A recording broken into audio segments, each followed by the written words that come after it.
Jésus a dit, à celui qui n'a rien, on enlèvera même ce qu'il a. Matthieu 25, 29. Relisez cela. Celui qui a déjà reçoit plus et celui qui n'a rien perd même ce peu qu'il a. Cela ne ressemble pas à Dieu, cela ressemble au capitalisme sauvage. Cela ressemble à un système conçu pour écraser le faible. Et pourtant, Jésus l'a dit 3 fois, dans 3 contextes complètement différents. Matthieu 13, 12, Matthieu 25, 29, Luc 19, 26. 3 évangélistes l'ont rapporté. Ce ne fut pas un lapsus. Ce ne fut pas un mauvais jour. Ce fut un principe que Jésus considéra si important qu'il le répéta jusqu'à s'assurer que personne ne puisse l'ignorer.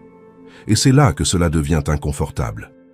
Car si Jésus disait vraiment que Dieu donne plus à celui qui a déjà et enlève à celui qui n'a rien, alors la moitié de la planète aurait raison de rejeter le christianisme. Ce serait une religion qui célèbre l'inégalité. Mais il s'avère que cette phrase ne dit pas ce que vous croyez qu'elle dit, et ce qu'elle signifie réellement est bien plus troublant qu'une simple injustice économique. Il y a un mot grec dans ce verset qui change absolument tout. Et quand vous le comprendrez, vous lirez cette parabole comme si c'était la première fois. Mais avant d'arriver à ce mot, vous devez comprendre quelque chose que presque personne ne vous raconte. Ce qu'un talent représentait pour les personnes qui écoutaient Jésus ce jour-là. Car la réponse va détruire la lecture superficielle que vous avez entendue toute votre vie. Allons à l'essentiel. Aujourd'hui, nous disons « talent » et nous pensons à des compétences. Chanter, prêcher, jouer de la guitare, parler en public. L'Église moderne a construit toute une théologie sur la découverte de vos talents basée sur cette parabole. Mais il y a un énorme problème avec cette lecture. Le mot grec que Jésus a utilisé, « talenton », n'avait rien à voir avec des compétences. Absolument rien. C'était une unité de poids, la plus lourde qui existait dans le monde gréco-romain. Un talent pesait entre 26 et 34 kilos, selon le standard utilisé. L'attique grec pesait environ 26 kilos. L'hébreu du temple atteignait près de 34 kilos. C'était littéralement l'objet le plus lourd qu'un système de balance pouvait mesurer. En fait, le mot lui-même vient du verbe grec « talanteomai », qui signifie « osciller ». Il décrivait le mouvement de la balance quand on plaçait quelque chose d'extrêmement lourd d'un côté. Remarquez ce que cela implique. Quand Matthieu 25, 15 dit que le maître donna à un serviteur 5 talents, il lui donnait entre 130 et 170 kilos d'argent. Et c'est là que les calculs deviennent absurdes. Un talent d'argent équivalait à 6000 deniers. Un denier était le salaire journalier d'un travailleur ordinaire dans l'Israël du 1er siècle. Cela signifie qu'un seul talent représentait environ 6000 jours de travail. Si un journalier travaillait 300 jours par an, nous parlons de 20 ans de salaire. 20 ans dans un seul talent. Le serviteur qui reçut 5 talents reçut l'équivalent de 100 ans de salaire d'un travailleur. Celui qui reçut 2 talents, 40 ans. Et celui qui reçut un talent, celui que tout le monde regarde avec mépris, reçut 20 ans de salaire d'un seul coup. Si vous le traduisiez en termes modernes, un talent d'argent aujourd'hui vaudrait entre 380 000 et 500 000 euros rien que pour la valeur du métal. Mais en pouvoir d'achat réel du 1er siècle, c'était incomparablement plus. Un journalier dans la Palestine romaine vivait au jour le jour. Il n'avait pas d'économie, pas de propriété, pas de marge. Un denier par jour nourrissait une famille pour un jour, avec un peu de chance. 20 ans de ce salaire donné d'un seul coup, c'était une somme que la plupart des personnes qui écoutaient Jésus ne verraient jamais de toute leur vie. C'était irréel.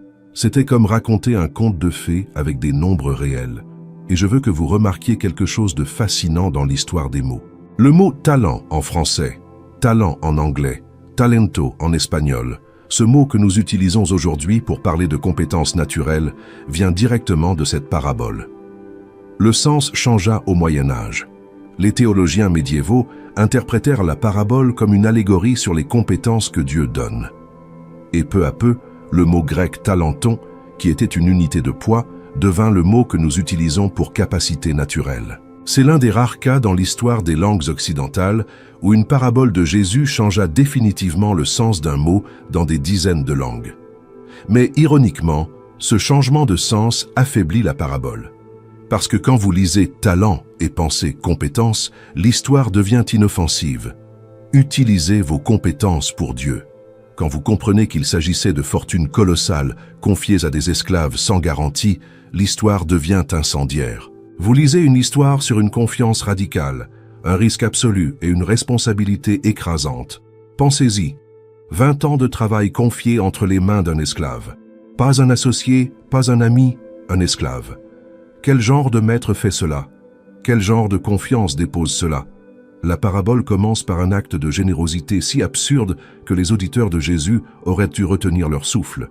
Et il y a autre chose que vous devez savoir avant de continuer. Le texte dit dans Matthieu 25:15 qu'il distribua à chacun selon sa capacité. En grec, kata ten idian dynamin. Ce mot dynamis est la même racine que dynamite.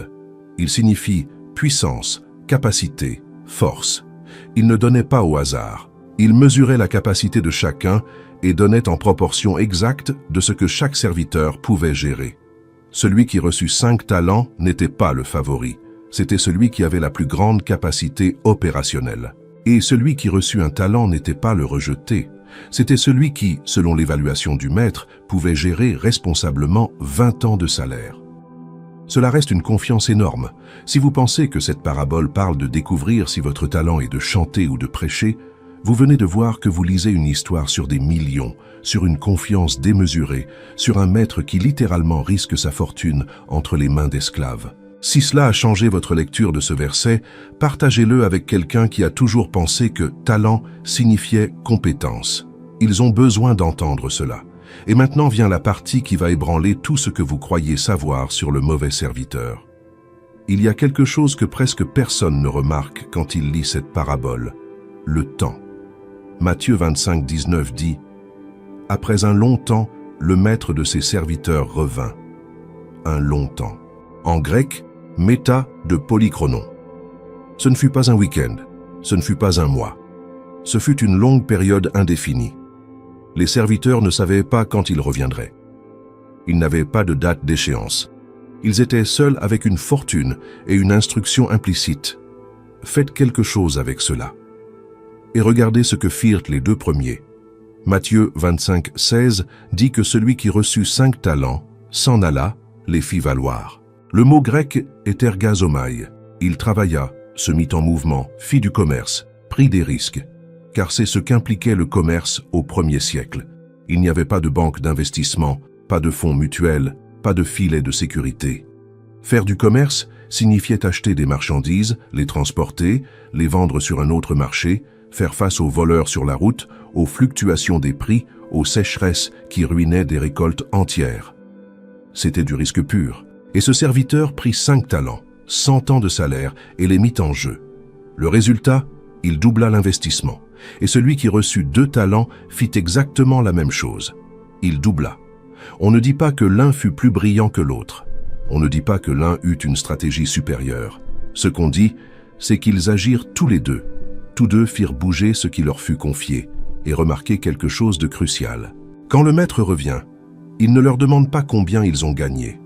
Il leur dit à tous deux exactement les mêmes paroles. C'est bien, bon et fidèle serviteur. Tu as été fidèle en peu de choses, je t'établirai sur beaucoup. Matthieu 25:21 et 25:23. Les mêmes paroles identiques. Celui qui a 5 talents et celui qui a 2 talents reçoivent exactement la même approbation. Savez-vous ce que cela signifie? Que le critère n'était pas la quantité, c'était la fidélité, c'était l'action.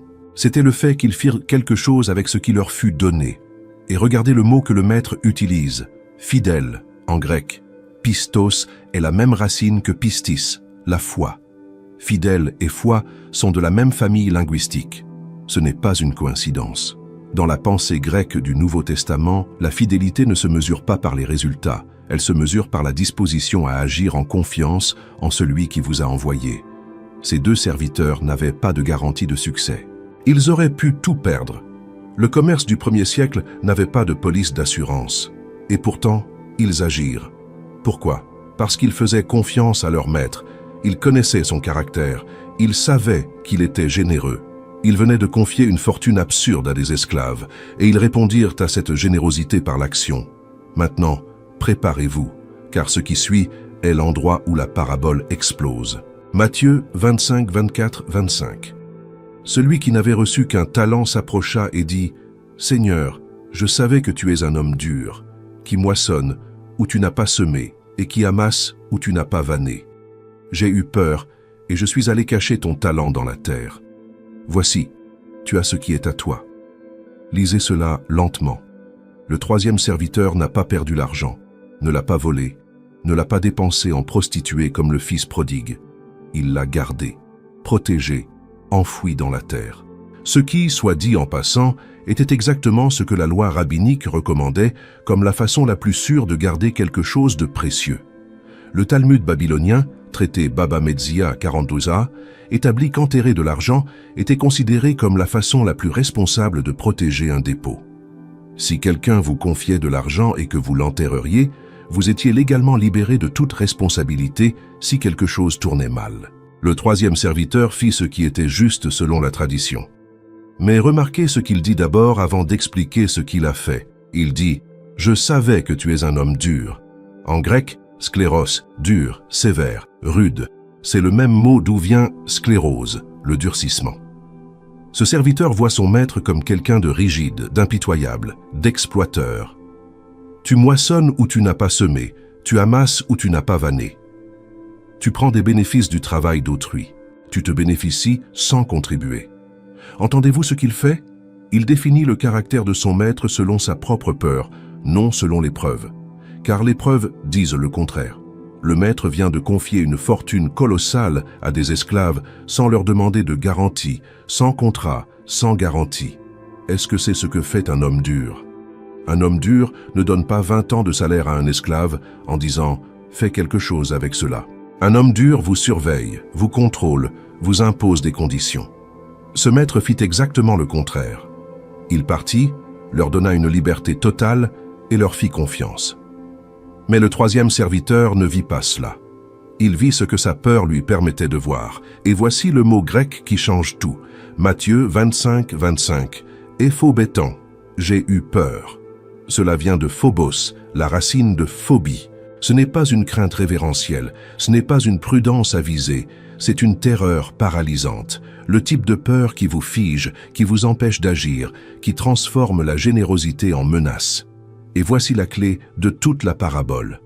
Le problème du troisième serviteur ne fut pas qu'il reçut peu, ce ne fut pas qu'il était moins capable, ce ne fut pas que le système était injuste, le problème fut sa perception du maître. Il voyait un tyran là où il y avait un bienfaiteur. Il voyait de l'exploitation là où il y avait de la générosité. Et cette perception déformée le conduisit à l'inaction. Il ne fit rien, non pas parce qu'il ne pouvait pas, mais parce que son image de Dieu était brisée. Si quelqu'un vous a dit que cette parabole parle d'utiliser vos talents pour Dieu, il est resté à la surface. Cette parabole parle de comment votre image de Dieu détermine votre vie entière. Imaginez la scène. Il fait nuit. Le troisième serviteur est seul dans la cour de la maison de son maître. Dans ses mains, il a un paquet enveloppé dans un tissu qui pèse plus de 26 kilos, de l'argent pur. Il sent le froid du métal à travers le tissu. Il regarde autour de lui. Il n'y a personne. Il s'agenouille dans un coin de la cour, derrière la citerne, et commence à creuser avec ses mains. La terre est sèche, elle lui coupe les doigts. Il creuse jusqu'à ce que le trou soit assez profond. Il dépose le paquet, le recouvre de terre, l'aplanit avec ses paumes, s'essuie les mains sur sa tunique et pour la première fois depuis des semaines, il respire tranquillement. Il croit qu'il vient de faire ce qui est juste. Il croit que quand le maître reviendra, il verra un serviteur prudent qui n'a rien perdu. Il ne sait pas qu'il vient de creuser sa propre condamnation, car le problème n'a jamais été la terre. Le problème fut la peur qui le mit à genoux dans la cour au lieu de le mettre debout sur le marché. Si cette image vous a mis mal à l'aise, c'est parce que vous avez reconnu quelque chose. Aimez cette vidéo si vous avez ressenti cela, car ce qui suit va expliquer pourquoi ce serviteur voyait son maître de cette manière, et cela a à voir avec quelque chose qui se passe aujourd'hui dans des milliers d'églises. Maintenant, regardez la réponse du maître, car elle est dévastatrice. Matthieu 25, 26, 27. Son maître lui répondit « Serviteur mauvais et paresseux, tu savais que je moissonne où je n'ai pas semé et que j'amasse où je n'ai pas vanné. Il fallait donc que tu remettes mon argent au banquier et à mon retour, j'aurais retiré ce qui est à moi avec un intérêt. Il y a quelque chose de brillant ici que la plupart ne voient pas. Le maître ne corrige pas la description que le serviteur fait de lui. Il ne dit pas « Non, tu te trompes, je ne suis pas dur ». Ce qu'il fait est bien plus intelligent. Il lui dit « Même si j'étais ce que tu dis que je suis, même si j'étais un homme dur qui moissonne où il n'a pas semé, ton inaction reste inexcusable, car si vraiment tu me craignais tant, tu aurais fait au moins le minimum, donner mon argent au banquier pour gagner des intérêts. » En grec, le mot traduit par banquier est trapézité, de trapéza, qui signifie littéralement table. Les trapézités étaient les changeurs qui opéraient avec des tables sur les places publiques du monde gréco-romain. Ils donnaient des intérêts modérés sur les dépôts. C'était l'investissement le plus basique, le plus sûr, le plus passif qui existait. Ils ne demandaient même pas d'effort, seulement d'apporter l'argent et de le laisser. Le maître dit « Je ne t'ai pas demandé d'être un génie financier. Je ne t'ai pas demandé de doubler l'investissement comme les deux autres. Je t'ai demandé de faire quelque chose, n'importe quoi, le minimum, et tu n'as même pas fait cela. » Et maintenant, remarquez les deux mots qu'il utilise pour décrire le serviteur. Mauvais, en grec, poneros. Ce n'est pas incompétent, ce n'est pas stupide. C'est moralement mauvais, pervers. Le même mot qui est utilisé pour le malin dans Matthieu 6, 13, délivre-nous du mal, poneros. Paresseux. Ce mot est fascinant. Il vient de oknéo, qui signifie se recroqueviller. Il décrit quelqu'un qui se recroqueville devant l'action, qui recule, qui se rétracte. Ce n'est pas une simple paresse, c'est la décision consciente de ne pas agir par peur de l'échec. C'est la lâcheté déguisée en prudence. Jésus ne condamne pas la pauvreté, ne punit pas celui qui a peu. Il condamne l'inaction motivée par une image déformée de Dieu. Le serviteur ne fut pas puni pour être pauvre. Il fut puni pour avoir transformé sa peur en excuse et son excuse en paralysie. Et cela m'amène à quelque chose que l'Église moderne a presque complètement ignoré. Le contexte économique dans lequel Jésus raconte cette histoire. Car quand vous comprenez comment fonctionnait l'économie du 1er siècle en Palestine, la parabole devient 10 fois plus radicale. L'Israël de Jésus était une économie agraire sous occupation romaine. 90% de la population vivait dans ce que nous appellerions aujourd'hui une pauvreté extrême. La terre cultivable était concentrée entre les mains d'une minuscule élite propriétaire terrienne. Les paysans travaillaient comme journaliers, mistotos en grec, gagnant un denier par jour quand il y avait du travail. Quand il n'y en avait pas, ils ne mangeaient pas. Il n'y avait pas d'assurance chômage, pas d'économie, pas de mobilité sociale.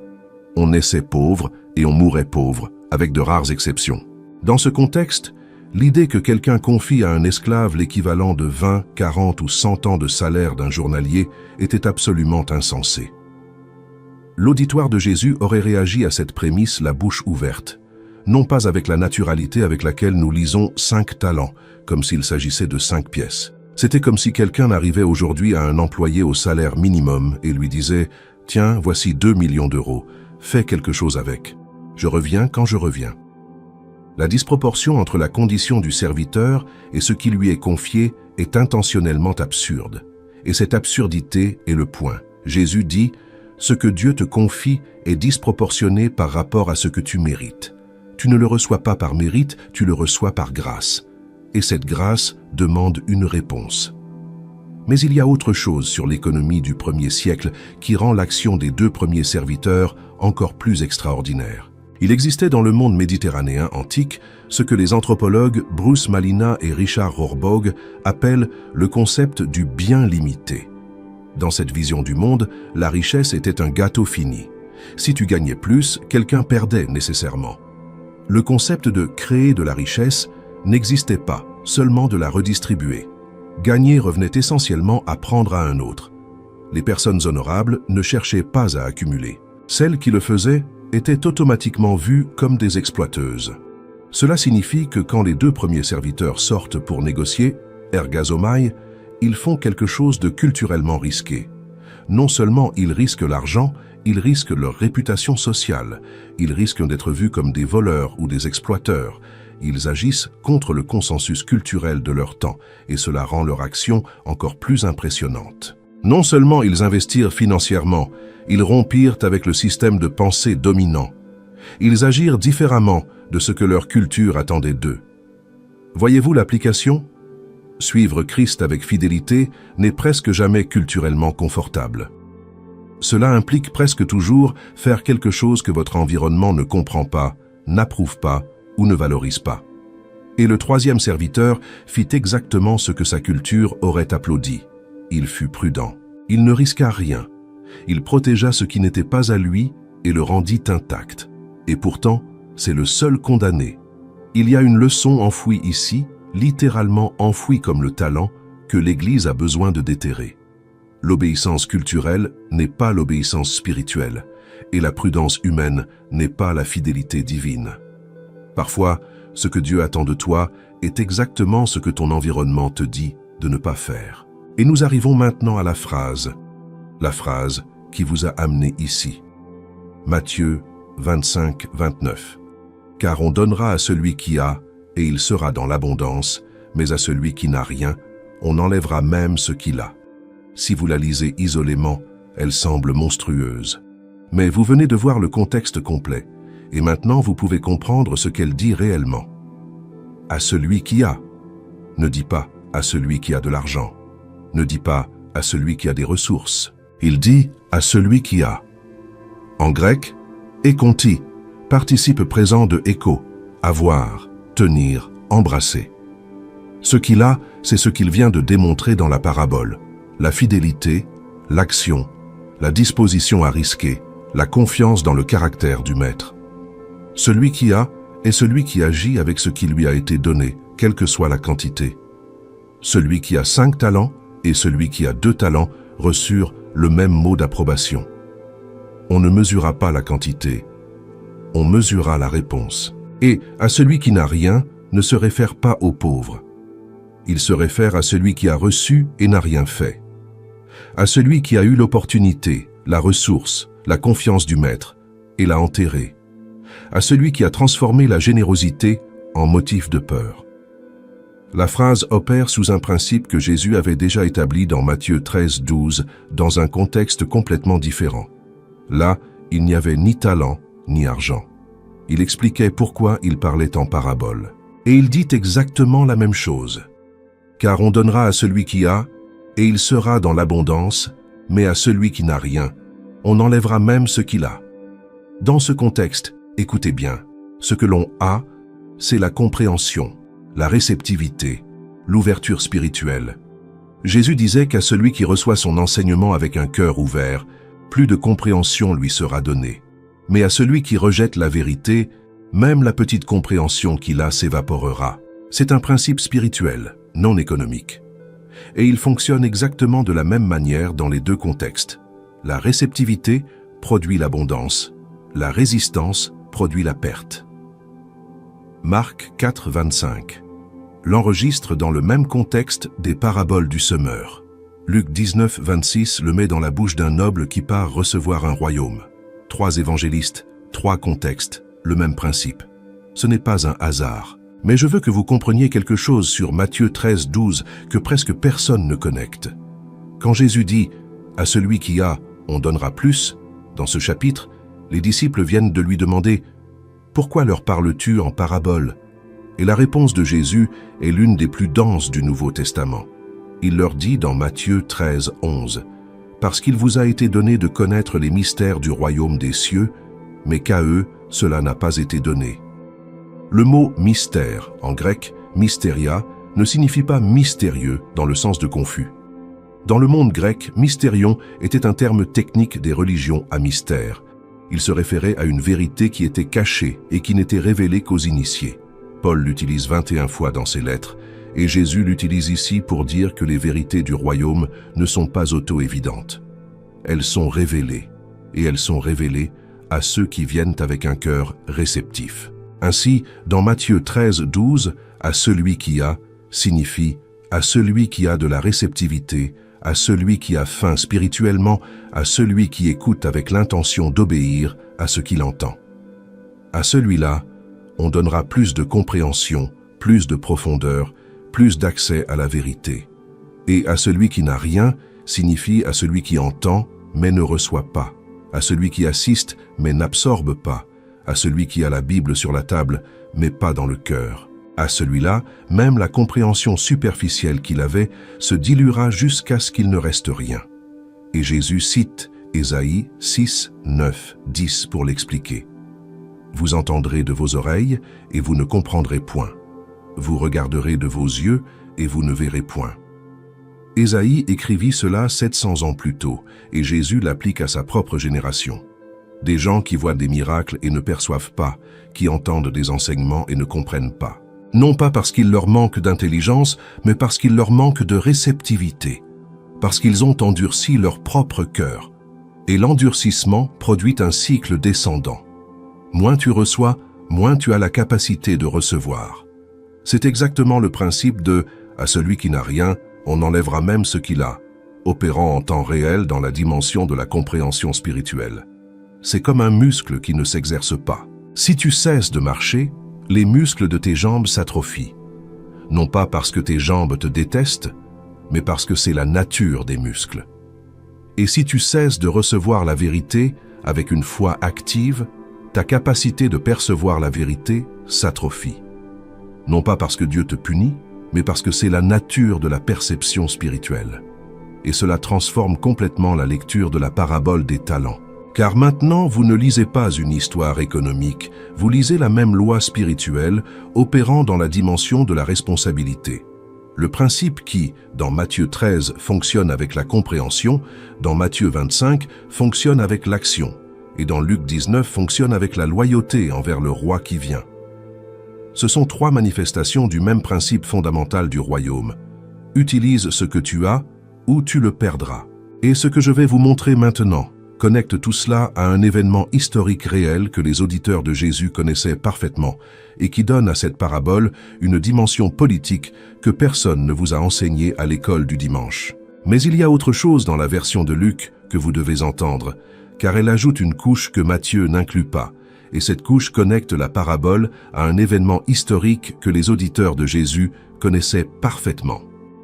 Luc 19, 11 dit que Jésus raconta cette parabole parce qu'il était près de Jérusalem et qu'il pensait que le royaume de Dieu allait se manifester immédiatement. La foule s'attendait à ce que Jésus entre à Jérusalem et établisse le royaume maintenant. Et Jésus répond par une histoire sur un noble qui part dans un pays lointain pour recevoir un royaume et puis revenir. Ceux qui écoutaient cela à Jéricho n'avaient pas besoin que quelqu'un leur explique la référence. Ils savaient exactement de qui il parlait. En l'an 4 avant Jésus-Christ, à peine 3 décennies plus tôt, Hérode le Grand était mort.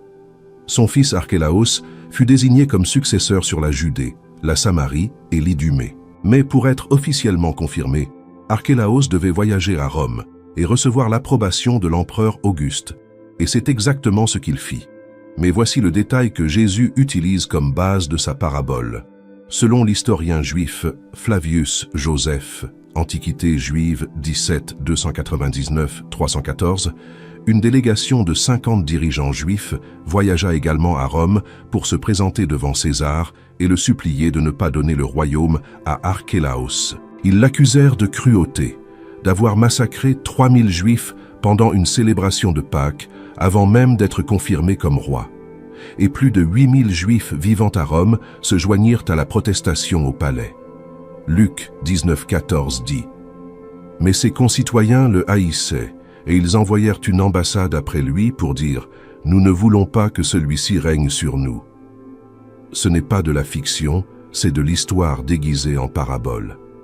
Malgré l'opposition, Auguste donna à Archélaos une autorité partielle, non pas le titre de roi, mais d'ethnarque, gouverneur d'une ethnie, lui promettant le titre complet s'il gouvernait bien. Archélaos revint en Judée et exécuta sa vengeance contre ceux qui s'étaient opposés. Il gouverna avec une telle brutalité qu'en l'an 6 après Jésus-Christ, il fut déposé par les Romains eux-mêmes et exilé en Gaule. Joseph rapporte que pendant ses 10 ans de gouvernement, Il déposa 3 grands prêtres pour profiter des changements, massacra des opposants et fut universellement détesté. Et il y a un détail que Jésus utilise avec une précision chirurgicale. Jésus raconte cette parabole à Jéricho. Luc 19:1 nous le dit. C'est juste après la rencontre avec Zachée. Et Jéricho était précisément l'endroit où Archélaos avait construit un palais somptueux et un aqueduc élaboré. C'était sa ville. Ceux qui écoutaient Jésus à Jéricho connaissaient Archélaos comme nous connaissons un politicien corrompu local. C'était une mémoire vivante, c'était la plaie qui ne cicatrisait pas. Et Jésus prend cette histoire, celle du dirigeant détesté qui voyage pour recevoir un royaume, et l'utilise pour parler de lui-même, mais avec une inversion totale. Archélaos était brutal, vindicatif, impitoyable. Jésus est le noble qui confie sa fortune à ses serviteurs, qui leur fait confiance, qui ne les menace pas avant de partir. La parabole fonctionne par contraste.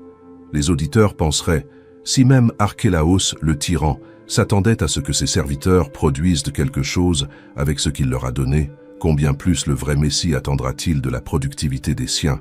Et Luc 19:27 inclut une ligne que Matthieu n'a pas. Quant à mes ennemis, ceux qui n'ont pas voulu que je règne sur eux, amenez-les ici et tuez-les devant moi. Cette ligne est effrayante et son écho historique est direct. Quand Archélaos revint de Rome avec le pouvoir, il exécuta ses ennemis. Jésus dit, « Quand je reviendrai avec mon royaume, ceux qui ont rejeté ma seigneurie feront face aux conséquences. » Ce n'est pas une menace fortuite, c'est une déclaration eschatologique vêtue d'histoire locale. Jésus utilise une histoire que tout le monde connaît pour dire quelque chose que personne n'attendait. Moi aussi, je m'en vais dans un pays lointain.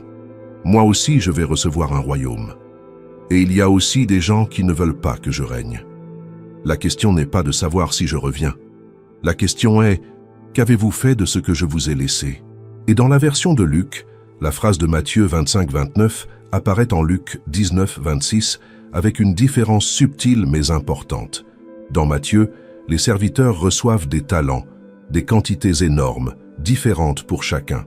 Dans Luc, les 10 serviteurs reçoivent une mine chacun. Une mine valait 100 deniers, environ 3 mois de salaire, beaucoup moins qu'un talent, mais tous reçoivent la même chose. Savez-vous ce que cela signifie? Qu'il y a quelque chose que Dieu donne également à tous. Non pas la même capacité, non pas les mêmes ressources, mais la même opportunité fondamentale, la même invitation, le même évangile, le même accès à sa présence. Et la phrase « à celui qui a, on donnera, et à celui qui n'a rien, on enlèvera même ce qu'il a » s'applique dans les deux cas. Que vous ayez reçu 5 talents ou une mine, que votre capacité soit énorme ou modeste, le principe ne dépend pas de ce qu'on vous a donné, il dépend de ce que vous avez fait avec ce qu'on vous a donné. Il y a un détail qui me fascine et que je veux que vous voyiez. Quand le maître enlève le talent au 3e serviteur, il ne le détruit pas, il ne le garde pas pour lui, il le donne à celui qui a déjà 10 talents. Matthieu 25:28. Enlevez-lui donc le talent et donnez-le à celui qui a les 10 talents. Et cela provoque une réaction que Luc enregistre et que Matthieu omet. Luc 19:25. Ils lui dirent, « Seigneur, il a déjà 10 mines. » Les spectateurs protestent. Cela leur semble injuste. Celui qui a le plus reçoit plus. Pourquoi ne pas le donner à celui qui a 5 ou le répartir entre tous? Cette protestation des spectateurs est exactement la protestation que vous avez ressentie en lisant le titre de cette vidéo. Ce n'est pas juste. Et la réponse du maître est le principe. Je vous le dis, on donnera à celui qui a. Pourquoi à celui qui a 10 et non à celui qui a 5? Parce que le principe n'opère pas sur ce qui est juste selon l'arithmétique humaine. Il opère sur la fidélité démontrée. Celui qui a 10 démontra une capacité de multiplication plus grande. Non pas parce qu'il était plus intelligent ou plus favorisé, rappelez-vous que celui qui a 2 talents reçut exactement le même mot d'approbation que celui qui a 5, mais parce que son action le prépara à gérer plus. La fidélité agrandit la capacité, l'inaction l'atrophie. Et il y a quelque chose de profondément révélateur dans la réponse du maître que personne ne mentionne. Quand les 2 premiers serviteurs se présentent avec leur gain, le maître leur dit « Entre dans la joie de ton maître ». En grec, « Eizelte eis ten charant ou kyrioussou » entre dans la joie de ton Seigneur. Il ne leur donne pas un bonus, ne leur donne pas de vacances. Il leur donne l'accès à sa joie, à son monde, à sa sphère. C'est une invitation relationnelle, non transactionnelle. La récompense de la fidélité n'est pas plus d'argent, c'est plus de proximité avec le propriétaire. Et au troisième serviteur, il dit « Jetez-le dans les ténèbres du dehors ». En grec, « ekbalete eis tu skotos tu exoteron » dehors, hors de la maison, hors de la présence du maître, hors de la joie. La pénalité n'est pas financière, elle est relationnelle. Il perdit la proximité. Et il la perdit non pas parce que le maître le rejeta, mais parce que lui, avec sa perception déformée, ne voulut jamais être proche. Son image d'un maître dur garantissait qu'il garderait toujours ses distances. Et à la fin, cette distance fut formalisée. Cela fait peur, car cela suggère que l'image que vous avez de Dieu n'affecte pas seulement votre comportement, elle détermine votre destin. Si vous voyez Dieu comme un tyran qui va vous punir pour chaque erreur, vous vivrez paralysé. Et si vous vivez paralysé, l'inaction vous éloignera progressivement de lui jusqu'à ce que la séparation soit totale. Non pas parce que Dieu s'est éloigné, mais parce que vous ne vous êtes jamais approché. C'est comme un muscle. Si vous l'exercez, il grandit. Si vous le laissez inactif, il s'atrophie. Non pas parce que le muscle est mauvais, mais parce que la nature du muscle est de grandir quand il est utilisé et de se détériorer quand il ne l'est pas. Jésus ne décrit pas un châtiment arbitraire, il décrit une loi spirituelle qui opère comme les lois naturelles. La foi qui s'exerce se renforce. La foi qui s'enterre meurt. Et c'est exactement ce qu'il dit dans un autre contexte, un qui connecte tout parfaitement. Dans Matthieu 13:12, la même phrase apparaît quand les disciples demandent pourquoi il parle en parabole. Et Jésus répond qu'à celui qui a déjà de la réceptivité, plus de compréhension lui sera donnée. Mais à celui qui entend sans recevoir, même ce qu'il croit comprendre, lui échappera. C'est le même principe opérant dans 3 dimensions. Dans la compréhension spirituelle, Matthieu 13, dans la responsabilité active, Matthieu 25, et dans la fidélité au roi qui vient, Luc 19. 3 paraboles, 3 contextes, un seul principe. Ce qui ne s'utilise pas se perd. Et si vous avez besoin d'une illustration de comment cela fonctionne dans la vie réelle, la Bible vous en a déjà donné plusieurs. Commençons par le peuple d'Israël dans le désert. Dieu leur donna la manne, Exode 16:4, chaque matin, fraîche, gratuite, miraculeuse. Mais avec une condition, recueillez-en pour aujourd'hui, n'en gardez pas pour demain. Moïse le leur dit explicitement, Exode 16:19. Et ceux qui essayèrent de garder de la manne en trop, ceux qui dirent « je préfère m'assurer », Exode 16:20, dit qu'au matin, elle était pourrie, pleine de vers, et puait. La provision divine ne se stocke pas, elle s'utilise. Elle se consomme aujourd'hui avec la foi qu'il y en aura plus demain. La manne qui s'utilisait nourrissait, la manne qui se gardait pourrissait. Le talent qui s'investissait se multipliait, le talent qui s'entourait se perdait. C'est le même principe traversant toute l'Écriture comme un fil invisible. Et il y a un deuxième exemple qui est encore plus révélateur. Dans 2 Rois 4, 1-1-7, une veuve du groupe des prophètes arrive en pleurant à Élisée. Son mari est mort, elle a des dettes, le créancier vient pour emmener ses 2 fils comme esclaves. Et Élisée lui demande « Qu'as-tu dans ta maison ?» Elle répond « Ta servante n'a rien du tout dans sa maison, qu'un peu d'huile. » Presque rien. Élisée ne lui dit pas « Tu as si peu, je ne peux pas t'aider. » Il lui dit exactement le contraire. « Va, emprunte des vases chez tous tes voisins, des vases vides, et n'en emprunte pas peu. Puis entre, ferme la porte sur toi et sur tes filles, et verse de l'huile dans tous ces vases. » Et elle obéit. Et l'huile ne cessa de couler, jusqu'à ce qu'il n'y ait plus de vases. Quand ils furent épuisés, l'huile s'arrêta. 2 Rois 4-6. Entendez-vous ce qui s'est passé? L'huile se multiplia en proportion de la foi de la veuve, mesurée par le nombre de vases qu'elle se procura. Si elle avait eu 2 vases, elle aurait eu de l'huile pour 2. Si elle en avait eu 100, elle aurait eu de l'huile pour 100. La limitation ne se trouvait pas dans la provision de Dieu, elle se trouvait dans la capacité qu'elle prépara pour la recevoir. Plus elle chercha de vases, plus elle reçut. Quand elle cessa de chercher, le flux s'arrêta. À celui qui a, on donnera plus. Plus de vases, plus d'huile, plus d'action, plus de provision, plus de foi, plus de révélation. Et il y a un 3e exemple qui est dévastateur. Dans 2 Rois 13, 14, 19, le prophète Élisée est sur son lit de mort. Il appelle le roi Joas d'Israël et lui dit de prendre son arc et de frapper le sol avec des flèches.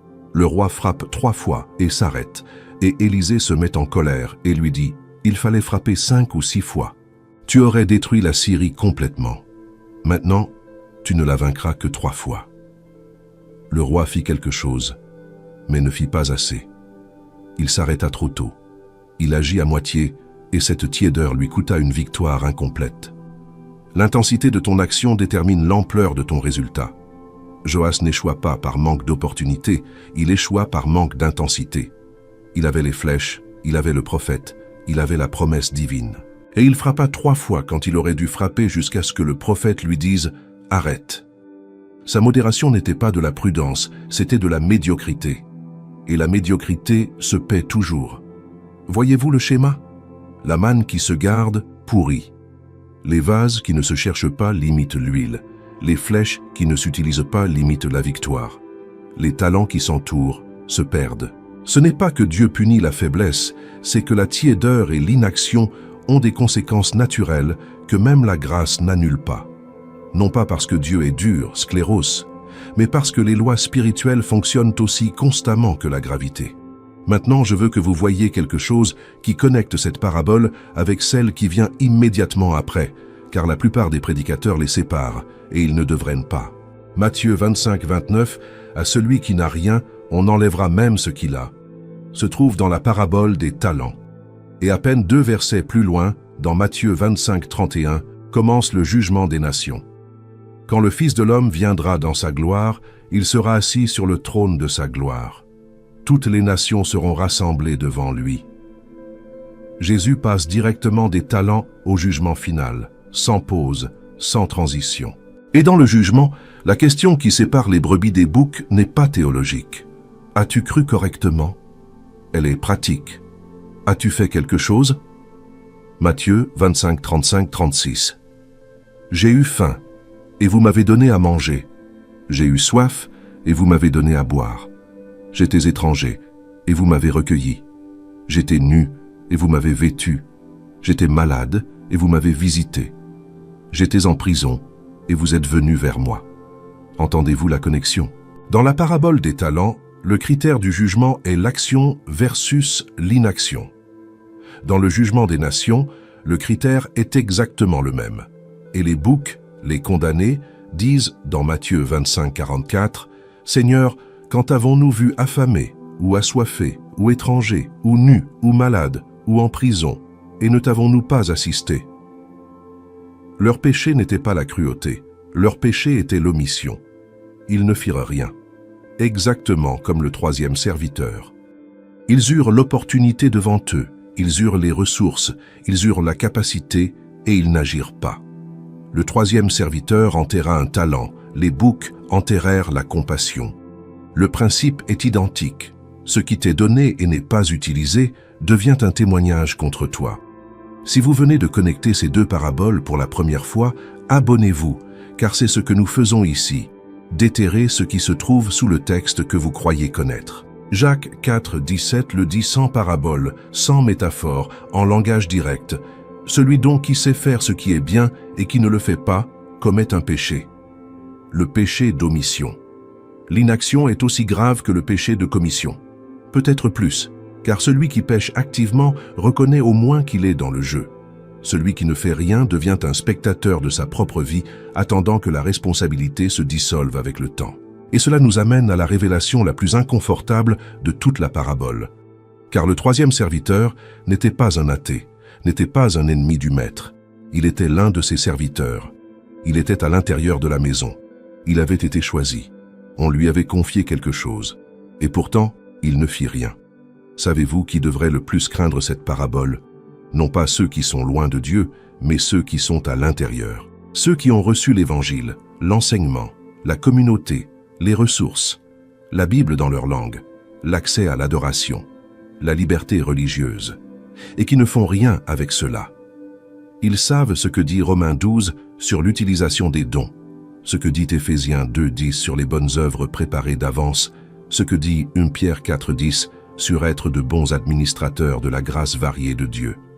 Et pourtant, ils enterrent tout sous la routine, le confort et la peur.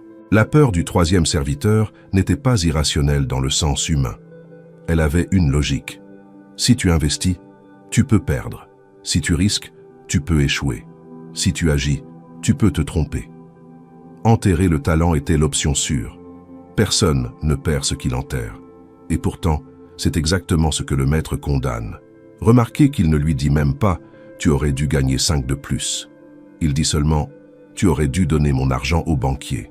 Trapésité, le minimum, l'effort le plus basique possible. Savez-vous ce que cela implique?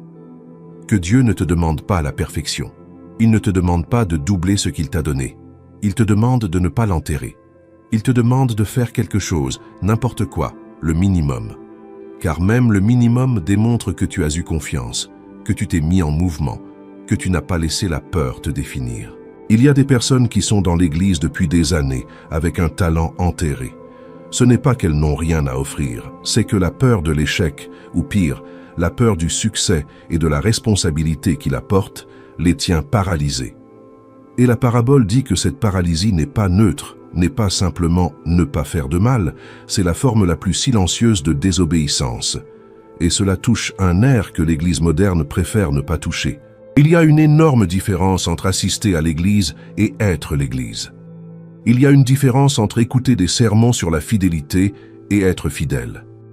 Il y a une différence entre admirer ceux qui servent et servir. Le troisième serviteur était dans la maison du maître. Il avait accès à ses ressources. Il connaissait le maître personnellement, et quand celui-ci revint, sa seule défense fut « J'ai eu peur ». Imaginez une scène moderne. Quelqu'un va à l'église depuis 20 ans. Chaque dimanche, assis sur le même banc, écoutant des sermons sur la grande mission, sur l'amour du prochain, sur l'utilisation des dons de l'esprit. Il a traversé des études bibliques, des retraites spirituelles, des conférences. Et un jour, Dieu lui demande « Qu'as-tu fait de tout ce que je t'ai donné ?» Et la personne répond « Je l'ai gardé. Je ne l'ai jamais raconté à personne. Je n'ai jamais servi dans aucun ministère. Je n'ai jamais aidé mon voisin. Je n'ai jamais ouvert la bouche pour parler de toi. Mais je l'ai bien gardé, je ne l'ai pas perdu. Le voici, je te le rends. » Comment pensez-vous que cette réponse sonne aux oreilles de celui qui est mort sur une croix pour que vous ayez quelque chose à partager? Hébreux 5.12 le dit d'une manière qui fait mal. Vous, qui devriez être des maîtres depuis le temps que vous êtes chrétiens, vous avez encore besoin qu'on vous enseigne les premiers rudiments des oracles de Dieu. L'auteur d'Hébreux décrit le troisième serviteur avec d'autres mots. Des gens qui sont depuis si longtemps avec la vérité qu'ils devraient déjà enseigner les autres, mais qui ont encore besoin qu'on leur répète les bases. Des gens qui ont les ressources, mais ne les utilisent pas. Et l'avertissement d'Hébreux est identique à celui de la parabole. Ce qui ne grandit pas recule, ce qui n'avance pas perd du terrain. Il n'y a pas de point neutre dans la vie spirituelle. Pierre le dit autrement dans 2 Pierre 1.8. « Si ces choses sont en vous et y abondent, elles ne vous laisseront point oisifs ni stériles pour la connaissance de notre Seigneur Jésus-Christ. » Et le verset suivant, 2 Pierre 1.9, est dévastateur. « Mais celui en qui ces choses ne sont point est aveugle, il ne voit pas de loin, et il a mis en oubli la purification de ses anciens péchés. » Entendez-vous? Celui qui n'a pas ces choses, la foi active, la vertu, la connaissance, la maîtrise de soi, la patience, la piété, l'amour fraternel, l'amour, devient aveugle, perd la capacité de voir. C'est « à celui qui n'a rien, on enlèvera même ce qu'il a », traduit dans le langage de Pierre. Tout le Nouveau Testament s'accorde là-dessus. Ce n'est pas une phrase isolée d'une parabole obscure. C'est l'un des principes centraux du royaume de Dieu. Et il y a une dernière connexion que je dois vous faire voir, car elle ferme tout l'arc. Rappelez-vous que dans Luc 19, Jésus raconte cette parabole parce que les gens pensaient que le royaume viendrait immédiatement. Jésus leur dit « Non, le roi s'en va d'abord. Il y a un intervalle, un espace entre le départ et le retour, et dans cet intervalle, la question n'est pas « quand revient-il ?», mais « que fais-tu pendant ce temps ?» Nous sommes dans cet intervalle en ce moment même, entre l'ascension et le retour. Entre le moment où le roi est parti pour le pays lointain et le moment où il revient pour régler ses comptes. et tout ce que tu as. Ta vie, ta foi, tes ressources, tes relations, ta compréhension des Écritures, ton temps sur cette terre sont des mines et des talents qui ne t'appartiennent pas. Ils sont en prêt, et le propriétaire revient. Et il y a quelque chose que Jésus a dit ailleurs qui connecte cela d'une manière effrayante. Luc 12, 48. À qui l'on a beaucoup donné, on demandera beaucoup, et à qui l'on a beaucoup confié, on réclamera davantage. La responsabilité grandit avec la révélation. Si tu n'as jamais entendu l'Évangile, le bâton est un. Si tu l'as entendu une fois, le bâton est un autre. Mais si tu l'as entendu 1000 fois, si tu as la Bible dans ta langue, des prédicateurs dans ton téléphone, des églises à chaque coin de rue, des livres théologiques à un clic de distance, le bâton est très haut. Car tout cela, ce sont des talents. Tout cela, c'est ce que le Maître a laissé entre tes mains avant de partir. Et pensez à ceci. Nous vivons dans la génération avec le plus d'accès à la vérité biblique dans toute l'histoire humaine. Plus de traductions, plus de commentaires, plus de ressources, plus de liberté religieuse que toute génération précédente. Les croyants du 1er siècle n'avaient pas de Nouveau Testament complet. Les croyants du 14e siècle n'avaient pas de Bible dans leur langue.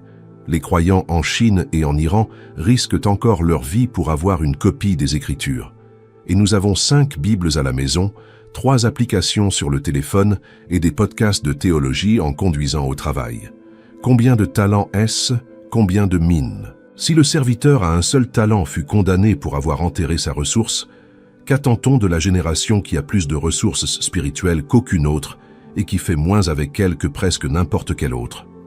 Je ne dis pas cela pour produire de la culpabilité. Je dis cela parce que la parabole ne demande pas la perfection, elle demande le mouvement. Elle demande que tu fasses quelque chose, n'importe quoi. Au moins, donne l'argent au banquier. L'effort minimum. Prie 5 minutes si tu ne peux pas prier 30. Lis un verset si tu ne peux pas lire un chapitre. Sers une personne si tu ne peux pas en servir 100. Partage ta foi avec maladresse si tu ne peux pas le faire avec éloquence. Car le Maître n'a pas mesuré l'éloquence, il a mesuré l'action. Il n'a pas mesuré la perfection, il a mesuré la fidélité. Et je veux finir par quelque chose que personne ne vous a peut-être dit sur cette parabole. Il y a un évangile apocryphe, l'évangile des Nazaréens, cité par Eusèbe de Césarée au IVe siècle, qui contient une version alternative de cette même histoire. Dans cette version, il y a 3 serviteurs, l'un qui multiplia les gains, l'un qui cacha le talent, et un troisième qui consomma l'héritage du maître avec des prostituées et des joueuses de flûte. Savez-vous quel fut le résultat? Celui qui multiplia fut accepté, celui qui le consomma fut censuré, mais celui qui le cacha fut celui qui finit en prison. Bien que ce texte ne soit pas canonique et ne fasse pas partie des Écritures inspirées, il reflète comment l'Église primitive interprétait la parabole. La pire offense n'était pas le gaspillage actif, mais l'inaction passive. Celui qui dépensa fit au moins quelque chose, même si c'était incorrect. Celui qui cacha ne fit rien, et c'était cela qui était impardonnable. Paul écrivit quelque chose qui résonne exactement avec cela dans Romains 12, 11. « Quant aux zèles, n'ayez point de paresse, soyez fervents d'esprit, servez le Seigneur. » Le mot grec pour paresse ici est oknéros, le même mot que le Maître utilise pour décrire le 3e serviteur dans Matthieu 25, 26. Paul utilise le vocabulaire exact de la parabole pour instruire l'Église de Rome. Ce n'est pas une coïncidence, c'est une continuité théologique. La parabole de Jésus devint l'éthique de l'Église. Ne sois pas oknéros. Ne te recroqueville pas devant la responsabilité. N'enterre pas ce qui t'a été donné. La phrase « à celui qui n'a rien, on enlèvera même ce qu'il a » n'est pas la menace d'un tyran. C'est la description de ce qui arrive naturellement quand quelqu'un reçoit quelque chose de précieux et l'enterre. Il ne le perd pas parce que Dieu le lui arrache par vengeance. Il le perd parce que ce qui ne s'utilise pas s'atrophie. La foi qui ne s'exerce pas s'affaiblit. La connaissance biblique qui ne s'applique pas devient de l'information morte. La compassion qui ne s'active jamais devient du sentimentalisme vide. Les occasions de servir qui passent inaperçues ne reviennent pas. Mais à celui qui a, à celui qui agit, qui risque, qui voit la générosité du Maître au lieu de sa dureté, à celui-là, on donnera plus. non pas comme un prix, mais comme une conséquence naturelle. Parce que l'action crée la capacité. La fidélité dans les petites choses prépare pour les grandes. Et la confiance dans le caractère de Dieu produit une liberté que la peur ne pourra jamais donner. Jésus dit cette phrase 3 fois parce que c'est l'un des principes les plus importants de la vie spirituelle. Il ne décrivait pas l'injustice, il décrivait la réalité. La réalité de comment fonctionne le royaume. La réalité de comment opère la foi. La réalité de ce qui se passe quand tu reçois quelque chose de Dieu et que tu le traites comme un fardeau au lieu d'une opportunité. Le serviteur à un talent avait 20 ans de salaire entre ses mains. 20 ans. Et il les mit dans un trou. Non pas par manque de ressources, mais par excès de peur. Et cette peur naquit d'une seule chose, une image déformée de qui était son maître. Si aujourd'hui tu sens que Dieu est dur, qu'il demande trop, qu'il moissonne où il n'a pas semé, écoute ce qu'il vient de faire dans cette parabole.